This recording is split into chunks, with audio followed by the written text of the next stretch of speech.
नमस्कार, सार्वमंथन न्यूज महाराष्ट्रमध्ये आपलं स्वागत. पाहुयात आजची सविस्तर बातमी. अनिल प्रभू आज पुन्हा जाऊन मुख्यमंत्र्यांना भेटल्या, जे काही ते पुरावे देत आहेत आणि पुन्हा तेच एलिगेशन दिसत आहेत. षडयंत्र आहे, विचार करून तुम्हाला टार्गेटेड आहे की खरं काही सत्य नाही? बघा, जे काही नियम म्हणजे विधिमंडळाचे नियम पायदळी तुडवून त्यांनी जे काही तिथे स्टेटमेंट्स केल्या, जे काही माझ्यावरती आरोप केले, त्याचं जे काही खंडन करायचं आहे त्याच्यावरती माझी जी काही बाजू आहे ती मी अगोदर मांडलेली आहे. माननीय मुख्यमंत्री महोदयांची ते आज भेट त्यांनी घेतलेली आहे. राज्यपाल महोदयांकडे काही दिवसांपूर्वी ते गेले होते. कदाचित काही दिवसांनी ते माननीय राष्ट्रपती महोदयांकडे देखील जातील. आता मला वाटतं राज्यमंत्री म्हणून माझ्यावरती जी जबाबदारी आहे, ज्या खात्यांची जबाबदारी आहे, माझं काम हे माझं पूर्ण लक्ष ते माझ्या कामांकडे आहे.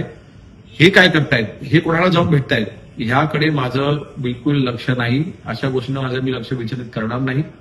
माझ्यावरती जी जबाबदारी ती जबाबदारी पार पाडत राहील.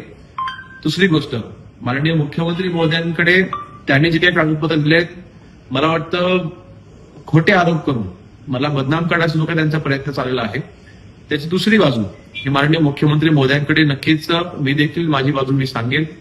जी काही कागदपत्र आहेत ते कसं, जे काही रामदासभाईंनी यामध्ये वक्तव्य देखील केलेलं आहे, त्यांनी देखील क्लॅरिफिकेशन दिलं होतं की जी काही ती वास्तू आहे आम्ही अनेक वर्ष ती भाड्यावरती दिलेली आहे आणि कायद्यानुसार जो भाडेकरू आहे तोच जबाबदार आहे. त्याची जी काही कागदपत्र आहे ती देखील माननीय मुख्यमंत्री महोदयांकडे आम्ही देऊ. आणि मी पुन्हा एकदा सांगतोय, अनिल परबांनी माननीय मुख्यमंत्री महोदयांना भेटू द्यात, राज्यपाल महोदयांना भेटू द्यात किंवा राष्ट्रपतींना जाऊन भेटू द्यात. माझं काम हे माझं लक्ष हे माझ्या डिपार्टमेंटच्या कामावरती असेल. घडलेल्या आहेत, एक कल्याणची, दुसरी गोरेगावची. तिथे मनसेचे कार्यकर्ते जातात आणि कायदा हातात घेतात, मारहाण असणे किंवा टार्गेट करणं कुणाला. इन्सिडेंट तुमच्याकडे पोहोचले असतात? नाही, मला वाटतं अशा पद्धतीने फक्त राजकारण करण्यासाठी जर का मारहाण होत असेल तर ती अजिबात सहन केली जाणार नाही. कायदेशीर कारवाई ही त्यांच्यावरती केली जाईल. जर का कोणी मराठीचा अपमान करत असेल तर आपण संबंधित पोलीस यंत्रणेकडे आपण जावं, पोलीस विभागाकडे आपण तक्रार करावी, पोलीस स्टेशनमध्ये आपण जाऊन तक्रार करावी. त्याच्यावर आम्ही कायदेशीर कारवाई करू. कायदा पुढे हातात घ्यायची गरज नाही. मला वाटतं काही लोकांना फक्त राजकीय पोटसून उठलेला आहे, जाणून बुजून फक्त मराठी मतदारांना हे भासवण्यासाठी की बघा मराठीचा मसिहा फक्त आम्हीच आहोत, हे भासवण्याकरता जे काही मारहाणी चालले आहेत तर नक्कीच चालणार नाही.